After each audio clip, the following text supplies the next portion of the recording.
आप ये समझो कि गुरु का स्थान सबसे ऊंचा होता है। इसीलिए तो आप देखो रामकृष्ण से को बड़े, कहा कि रामकृष्ण से को बड़े सो तो गुर कीन, और तीन लोग के जे धनी गुर आगे आधीन। आप देखो कि राम का बड़ा महत्व है, राम का बड़ा नाम है, क्योंकि राम ने बड़ा काम किया। कौन काम किया? रावण को उन्होंने मारा, जिसके सामने बड़े बड़े देवता नहीं ठहर सकते थे। वरुण कुबेर सुरेश समीरा, रण सम्मुख धर काहु न धीरा। आप समझो कि उनको उन्होंने मारा। आप समझो इसीलिए यानी उनका नाम है, राम का उनका नाम है। इसीलिए आप समझो कि जिसके यानी समझो कि सोने की लंका थी। आप समझो 1 लाख लड़के 1.25 लाख नटी थे, लेकिन मांस खाने और शराब पीने की वजह से बुद्धि जब खराब होती थी, दूसरे की औरतों को गलत नजर देखता था, तो वो उसका कारण बना तब वो उसको मार पाए। और नहीं तो मार नहीं सकते थे, इतनी शक्ति नहीं थी। और दूसरे से शक्ति ऋषि से लेकर के तब उन्होंने उसको मारा था, लेकिन काम उन्होंने किया। इसलिए अन्य समझ लो कि उनका राम का नाम है। तो अब आपको मैं ये बता रहा था मोटी बात कि उन्होंने भी गुरु किया, राम ने भी गुरु किया। धनुष को तोड़ने के लिए जब गए थे, यानी राजा जनक ने धनुष यज्ञ किया था। कहा था कि सीता की शादी उसी से करेंगे कि जो इस शिव के धनुष को तोड़ देगा। तो बड़े बड़े योद्धा आए, बलवान पहलवान जिसको कहते हैं, और अपने अपने देवताओं को याद करके तोड़ने के लिए गए। चले सभी देवन से नहीं, लेकिन किसी से कोई सहायता नहीं मिली। तो धनुष को नहीं तोड़ पाए, निराश हो गए। राजा जनक भी निराश हो गए, टूटेगा धनुष कैसे ये, सीता लगता है कुंवारी रह जाएंगी। तो विश्वामित्र राम और लक्ष्मण को लेकर के गए थे वहाँ। तो संतों की बड़ी कदर थी, ऋषियों मुनियों की बड़ी कदर थी। राजा भी प्रणाम करता था, पैर छूता था, अपने सिंहासन पर बैठाता था, बगल में बैठाता था। तो आप समझो ऐसे ऐसे लगा दिया गया था। बैठे हुए थे विश्वामित्र, एक तरफ राम खड़े थे, दूसरे तरफ लक्ष्मण खड़े थे। तब विश्वामित्र ने कहा कि कहो तो अब हम इनसे कहें तोड़ने के लिए। राजा जनक ने तो सोच लिया था वीर विहीन मही में जानी, अब इस धरती पर वीर रह ही नहीं गए। लेकिन इनके कहने पर फिर आशा बनी।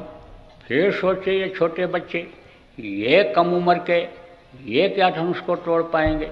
लेकिन फिर सोचे कि चलो यही तोड़ दें तो सीता कुंवारी तो नहीं रहेगी। तब उन्होंने कहा कहिए। तो विश्वामित्र ने क्या कहा, उठो राम बन जाओ बहु चापू, और मैं तो हूँ जनक सकल पैतापू। उठो, यानी जब खड़े थे तब क्या उठो, बैठे होते या लेटे होते तो उठने वाली बात थी, लेकिन बैठे लेटे तो थे नहीं, वो तो खड़े थे। उठो का मतलब उठाओ। किसको उठाओ? जीवात्मा की पूरी ताकत को खींच करके लाओ। ये जीवात्मा किस तरह से शरीर को चलाती है और किस तरह से फैली हुई है, किस तरह से इसकी ताकत फैली हुई है, ये तो कल आपको बता दूंगा, कल स्पष्ट कर दूंगा कैसे रचना हुई है इधर की सृष्टि की, शरीर की। लेकिन आप बहुत से नए लोग आए हो, तो इसलिए आज तो आपको मोटी मोटी बातें बता रहे हैं।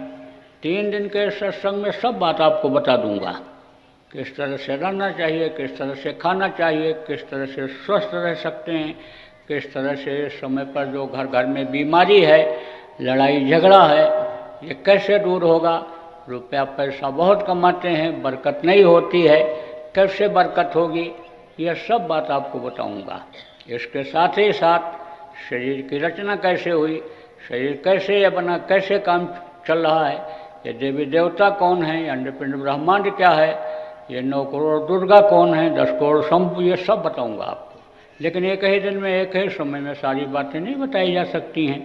तो अब आप ये समझो कि ये जो जीवात्मा की ताकत, जीवात्मा जो इन्हीं दोनों आँखों के बीच में बैठी हुई है, यानी ये समझो कि अपने शक्ति के द्वारा, ताकत के द्वारा शरीर को चलाती है, इसका रेंज फैला हुआ है। तो उसको उन्होंने कहा कि खींचो, शरीर की ताकत को खींच करके भौहों के बीच में लाओ। भौहों, भौं चापू, चापू का मतलब दबाव डालो।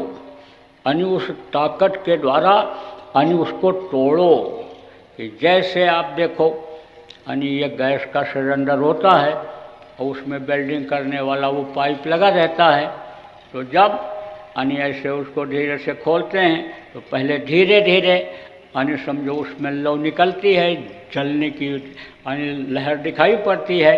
जब बहुत तेज़ खोल देता है तो बहुत तेज़ वो निकलती है, और जब तेज़ निकलने लगती है तब उसको उस पर लगाते हैं। पावर उसका जब बढ़ जाता है तब लोहे के ऊपर लगाते हैं तो मोटे मोटे लोहे को वो पतली धार जो निकलती है वो काट देती है। ऐसे उन्होंने कहा तब जब इकट्ठा कर लो ताकत को तब उसके बाद धनुष को तोड़ो। तो उन्होंने ऐसा ही किया, लेकिन कमज़ोर पड़ गए, इतनी ताकत उनके अंदर नहीं थी। तब उस समय पर उन्होंने गुरु ही प्रणाम मन ही मन कीना और अति लाघव उठाए धन लेना। फिर गुरु को प्रणाम किया, गुरु से दया मांगा।